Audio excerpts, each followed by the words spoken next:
Welcome to Destiny guys. My name is Dhaval Chathani ને આજે book read કરતો હતો Ikigai, the Japanese secret to a long and happy life. એની અંદર એક ડાયટ મળી, એક ડેટા મળ્યો જે હું તમારી સાથે શેર કરું છું. ફર્સ્ટ, WHO રિપોર્ટ છે કે જેપેનની આખા વર્લ્ડમાંથી હાઈએસ્ટ લાઈફ એક્સપેક્ટન્સી છે. હાઈએસ્ટ લાઈફ એક્સપેક્ટન્સીનો મતલબ થાય સૌથી વધુ લોકો જે જીવતા હોય એવરેજ એ જેપેનમાં જીવે છે. કેટલું? તો કે WHO કીધું મેનની 85 યર્સ એવરેજ જીવે છે અને વુમેનની life expectancy on an average 87.3 year એટલું છે. તેનું પાછળનું શું રીઝન છે કે એ લોકોનું લાઈફ એક્સપેક્ટન્સી વધુ છે એ આ બુકની અંદર શો કરવામાં આવ્યું છે, જે હું તમારી સાથે આ વિડીયોમાં શેર કરીશ. અમુક પોઈન્ટ મેં એનામાંથી હાઇલાઇટ કરેલા છે જે હું તમારી સાથે શેર કરું છું. પહેલું, Japanese government recommendations of eating less than 10 grams of a salt per day. મતલબ જેપેનીઝ ગવર્મેન્ટનું રેકમેન્ડેશન છે કે પર ડે 10 ગ્રામ કરતાં પણ મીઠો સોલ્ટ એ ઓછું લેવાનું, તો એ સારી રીતે આપણે આપણું લાઈફ એક્સપેક્ટન્સીને હાઈ કરી શકીએ. એના માટે આ બુકની અંદર એક ડાયટ ડિનોટ કરી છે જેને કહેવાય છે ઓકિનાવા ડાયટ. ઓકિનાવા કરીને જેપેનમાં એક જગ્યા છે કે જ્યાં આ ડાયટ મૂકેલી છે. એ ડાયટ હું પણ આ વિડીયોમાં તમારી સાથે શેર કરવાનો છું.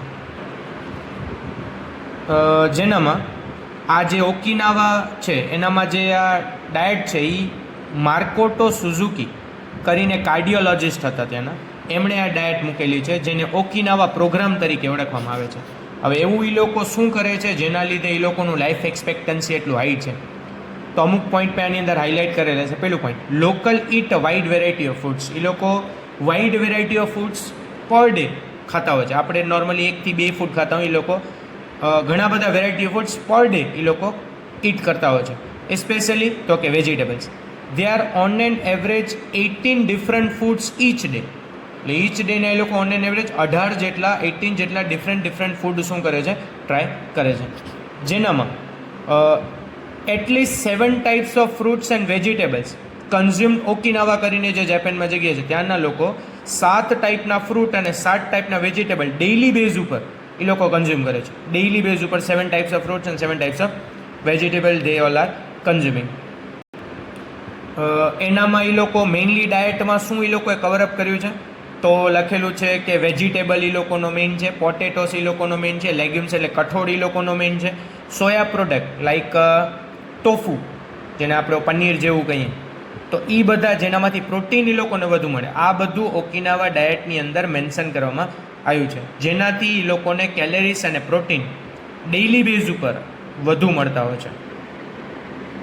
અને લાસ્ટમાં એ લોકો ગ્રેન્સ ઉપર વધુ ફોકસ કરે છે. ગ્રેન્સની અંદર eat white rice every day અને they rarely eat sugar. That is the main point. One is 10 gram સોલ્ટવાળું આગળ પોઈન્ટ આવ્યું, અને સેકન્ડ રેરલી ઈટ સુગર. એ લોકો સુગર, ખાંડ રેરલી જ ખાય, ડેઇલી બેઝ ઉપર ના ખાય.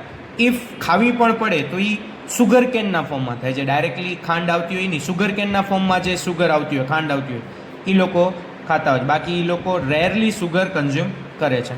તો આ બધા રીઝન છે કે જેના લીધે જેપેનીઝ લોકો secret and long and happy life જીવી શકતા હોય છે. હજી એક કન્સેપ્ટ છે જે હું નેક્સ્ટ વિડીયોમાં શેર કરીશ. Stay tune. હારા હાચીબુ આ પણ એક સારો કન્સેપ્ટ છે જે નેક્સ્ટ વિડીયોનું બનાવીશું. Stay tune. Thank you so much.